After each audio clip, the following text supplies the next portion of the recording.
សារព័ត៌មានអន្តរជាតិផ្សាយស្រោចមាន CNN Al Jazeera Channels New Asia និងសារព័ត៌មាន ABC ឬក៏ BBC អីរបស់អង់គ្លេសរបស់ជប៉ុន Nikkei អីហ្នឹងគេផ្សាយគ្រប់គ្នាអំពីការផ្ទុះអាវុធនៅតាមព្រំដែនក៏ប៉ុន្តែបងប្អូនវាផ្ទុយពីអ្វីដែលបងប្អូនទាំងអស់គ្នានាំគ្នាផ្សព្វផ្សាយថាសារព័ត៌មានអន្តរជាតិនេះគឺកាន់ជើងកម្ពុជាផ្សាយថាថៃចាប់ផ្ដើមបើកការវាយប្រហារមកលើកម្ពុជាដោយគេគិតថាថៃបើកការវាយប្រហារមុនមិនមែនអញ្ចឹងទេបងប្អូនតាមពិតឲ្យសច្ចយុត្តិធម៌សារព័ត៌មាន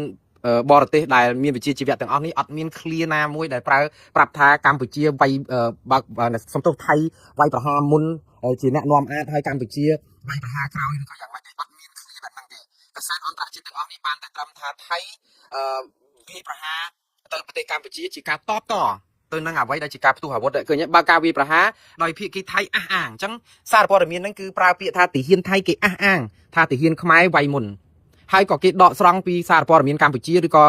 ក្រសួងការពារជាតិកម្ពុជាថាខាងភាគីកម្ពុជាអះអាងថាថៃឯនោះទេដែលវាយមុនដូច្នេះសរុបសេចក្តីមកសារព័ត៌មានទាំងអស់នេះគ្រាន់តែពំនាំសារប្រាប់ថាថៃចោទកម្ពុជាថាវាយមុនកម្ពុជាចោទថៃថាវាយមុនតែប៉ុណ្ណឹងមិនបានមកកាន់ជើងកម្ពុជាថាថៃវាយមុនទេគឺគេផ្សាយរបៀបអញ្ចឹងបងប្អូនដែលយកសារព័ត៌មានអន្តរជាតិនឹងយកទៅផ្សាយសូមផ្សាយឲ្យស្មើភាពនៅកណ្ដាលទៅមិនអីទេផ្សាយចំណេញខ្មែរក៏បានដែរថា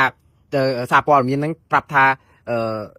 ចោតថៃថាវាយមុនអីចឹងទៅតែសារព័ត៌មានទាំងអស់នោះអត់បាននិយាយបែបហ្នឹងទេគឺនិយាយដូចអ្វីដែលខ្ញុំផ្សាយអញ្ចឹងគឺឮពីខាងក្រសួងការពារជាតិកម្ពុជាផ្សាយពីអ្វីដែលអ្នកស្រីមលីសុជាតានិយាយមកហើយឮយោធាថៃគេនិយាយមកក្នុងសារព័ត៌មានថៃគេផ្សាយអញ្ចឹងទៅផ្សំចូលគ្នាគឺគេសញ្យោគមកថាកម្ពុជាកំពុងតែចាប់ផ្ដើមផ្ទុះអាវុធនៅតាមទល់ដែនឡើងវិញតដៃគ្នាទៀតបានន័យថាផ្ទុះទាំងខ្មែរផ្ទុះទាំងថៃមិនដឹងអ្នកណាផ្ទុះមុនតែគេចោទថាភាគីទាំងពីរចោទគ្នាទៅវិញទៅគេលើកឡើងថាភាគីទាំងពីរចោទគ្នាទៅវិញទៅមកថាអ្នកផ្ទុះ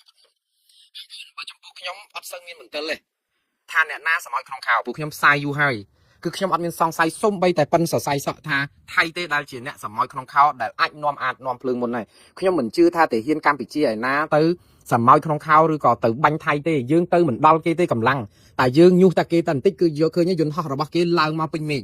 S16 គេឡើងមកពេញមេឃទម្លាក់គ្រាប់ស្រោចលើយើងអញ្ចឹងយើងរឿងអីទៅញុះគេឲ្យគេបាញ់យើងបើយើងដឹងថាយើងទប់គេមិនឈ្នះដូច្នេះរឿងកម្ពុជាសមោចក្នុងខោខ្ញុំជឿថាមិនអាចទៅរួចទេដូច្នេះវាអាចជាល្បិចរបស់ថៃនៅក្នុងការទាញយើងឲ្យចូលនៅក្នុងសមរភូមិប្រយុទ្ធដើម្បីគេមានលេសវាយប្រហារយើងបន្តទៅទៀតព្រោះអីគេសន្សំរឿងជាមួយយើងច្រើនហើយតែយើងវាអត់តដៃ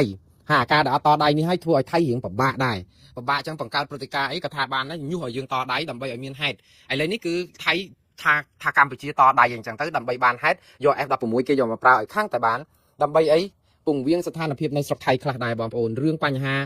ទឹកជំនន់ក៏មានបញ្ហានយោបាយថៃក៏អត់អាចដោះស្រាយផ្ទៃក្នុងបានដូច្នេះអ្វីដែលដោះស្រាយនៅផ្ទៃក្នុងជាពិសេសគឺរឿងនយោបាយថៃរឿងអីហ្នឹងគឺគេច្រើនតែយកមកទម្លាក់ទល់ដែនអញ្ចឹងហើយជា classic នយោបាយ classic ហើយរឿងរៀបចំអាស៊ានរៀបអីហ្នឹងក៏ឃើញថៃរងការរិះគន់យ៉ាងសម្បើមថាធ្វើមិនបានល្អមានការឆក់ល្វែងច្រើន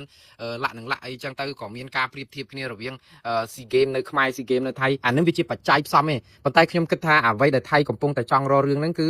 ភាពរំជើបរំជួលនយោបាយថៃហើយជាពិសេសថៃអត់ទាន់បានអស់ចិត្តនៅឡើយនៅពេលដែលមិនអាចវាយយកប្រាសាទតាកបីបានបងប្អូនត្រូវចាំថាចំណុចច្រើនណាស់ដែលថៃវាយយកបានតាំងពីថ្ងៃទី24ដល់ថ្ងៃទី28តែប្រាសាទតាកបីវាយយកអត់បានដូច្នេះអានេះក៏ជាឱកាសមួយនៅក្នុងការដែលបញ្ជាក់ថាវាយយកប្រាសាទតាកបីក៏ប៉ុន្តែថៃក៏នៅតែអត់អាចសម្រេចមហិច្ឆតារបស់ខ្លួនយកប្រាសាទតាកបីបានភ្លាមដែរដោយសារតែមានច្រើននៅតំបន់នោះហើយបើសិនជាថៃលួងខ្មែរឬក៏បង្ខំឬក៏ដាក់សម្ពាធកម្ពុជាឲ្យដោះមីនអស់នៅតំបន់ប្រាសាទតាកបីពេលនោះឯងក៏យើងពិបាកនឹងទប់ថៃដែរ